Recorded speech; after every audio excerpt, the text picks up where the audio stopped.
दुनिया संसार के लिए तो हर कोई नाचता है कि नहीं?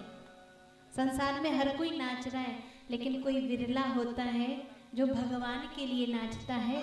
और भगवान के लिए नाची थी मीरा।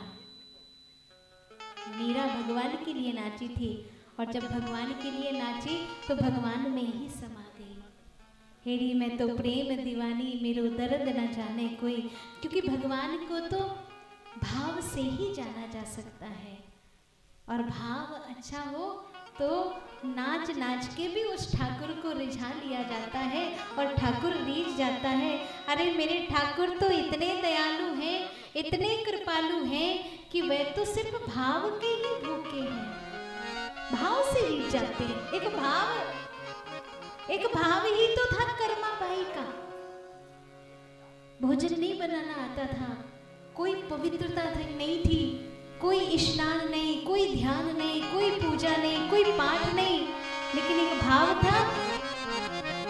उसके पिता कहकर गए कि कर्मा भगवान को भूखे मत रखना, इनको सुबह शाम जरूर कुछ बना के खिला देना। भले तुझे खिचड़ी बनानी आती है तो तू खिचड़ी ही बना के खिला देना, लेकिन खिलाना जरूर।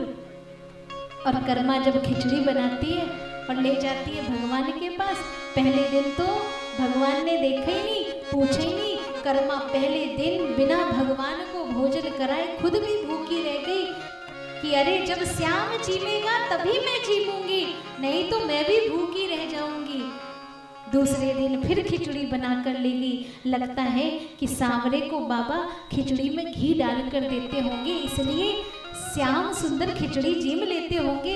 शायद मैं घी डालना भूल गई, इसलिए ये खिचड़ी नहीं जीमी।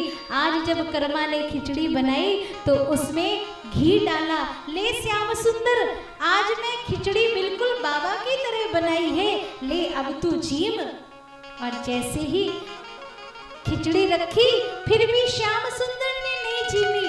अरे श्याम सुंदर, अब तू क्यों नहीं जीमता? क्या हो गया? क्या कमी रह गई? हो सकता है बाबा पर्दा लगाता था और मैं पर्दा लगाना भूल गई, इसलिए श्याम सुंदर ने खिचड़ी नहीं जीमी। आज उस कर्मा बाई ने जब खिचड़ी बनाई और घी डाला, और जैसे ही सांवरे को भोग लगाया और पर्दा लगाया, वैसे ही मेरा श्याम सुंदर आकर खिचड़ी जीम लेता है। वह तो भाव का भूखा है। कोई नाच के रिझाता है, कोई गा के रिझाता है, हाँ, कोई सिर्फ मौन रहकर ही रिझा लेता है। कोई ऐसा भक्त होता है कि जिसे वाणी से कुछ कहना नहीं आ रहा, जिसे कुछ गाना नहीं आता, जिसे अपने विचारों को भगवान के सामने व्यक्त करना नहीं आता, सिर्फ मौन रहकर ही भगवान को रिझा लेता है। तो भगवान ना तो राग देखते हैं, ना भगवान स्वरूप देखते हैं। अरे भगवान तो हृदय के भाव देखते हैं, आपके हृदय का अनुराग देखते हैं।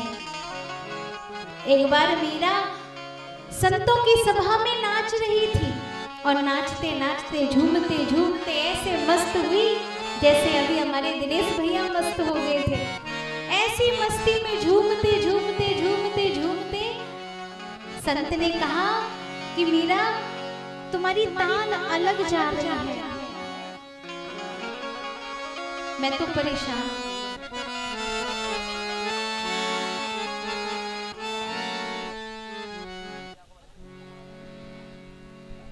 ताल अलग जा रही मीरा, राग अलग जा रही है। अरे अनुराग से मीरा नृत्य भी करना है तो थोड़ा राग से करो। उसी समय मीरा ने कहा महाराज राग महत्वपूर्ण नहीं है, अनुराग महत्वपूर्ण है। यदि अनुराग से कोई भी कार्य होता है तो भगवान तुम्हारे दरवाजे पर आकर नृत्य करने लग जाते हैं। हरि श्याम रंग में रंगी चुनरिया हो,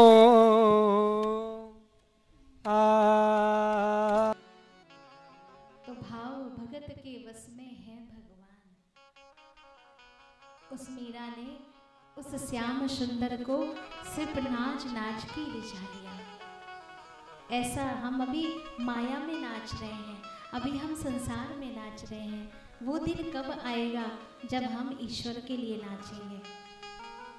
वो दिन भी तो कभी आना चाहिए ना। जीते जी आ जाए तो कितना अच्छा है। मरने के बाद तो क्या पता दोबारा जन्म मिलेगा भी कि नहीं मिलेगा। अब जो मिला है फिर ना मिलेगा, कभी नहीं कभी नहीं कभी नहीं रे, मानस जन्म अनमोल रे, मिट्टी में ना रोल रे। अब तो मिला है फिर ना मिलेगा, कभी नहीं कभी नहीं कभी। आप जितना जो कुछ भी खा पी रहे हो सब बासी खा रहे हो, अपने पूर्व जन्म की कमाई खा रहे हो। इस जन्म में क्या कमाया? अगर रजिस्टर खोला जाए आपका तो बस यही कमाया है कि अभी 2 दिन से कथा जो सुनी जा रही है, ये पुण्य प्रभाव जो इकट्ठे हो रहे हैं, है कि नहीं? नहीं तो जीवन जा रहा है, कहाँ जा रहा है बताओ?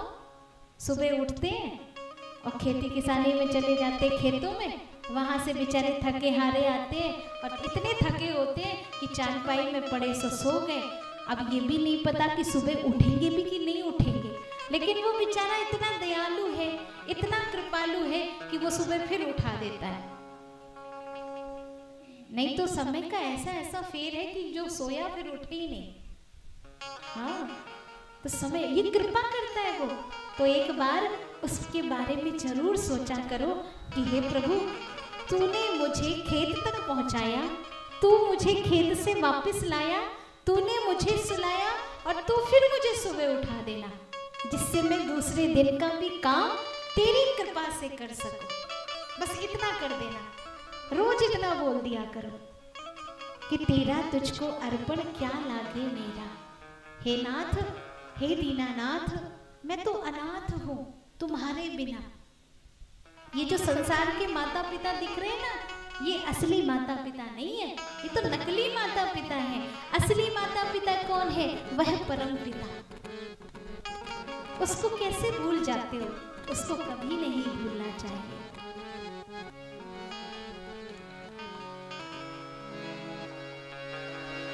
और ये भाव ही तो था विदुर जी महाराज का।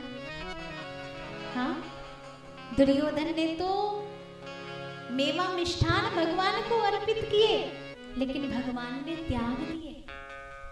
और एक विदुर जी जैसे भक्त जिनके घर में भगवान आए, तो विदुर रानी ने जब देखा कि अरे दरवाजे पर कौन आया है, अरे श्याम सुंदर आया है, हड़बड़ा गई, हक्की बक्की सी रह गई, क्या करूं क्या करूं।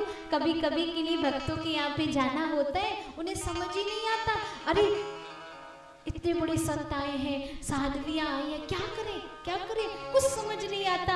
दीपक जलाना है कि नहीं जलाना, पैर पखारने हैं कि नहीं पखारने, कुछ भी होश नहीं रहता, समझ ही नहीं आता। ऐसे ही विदुरानी के साथ हुआ। 56 भोग रखे थे बना के, मेवा मिष्ठान रखे थे बना के, लेकिन प्रेम इतना उमड़ा कि भगवान ने उनके प्रेम से केले नहीं खाए, केले के छिलके ही खा लिए। धन्य है मेरे प्रभु। पहुना बन के आए विदुर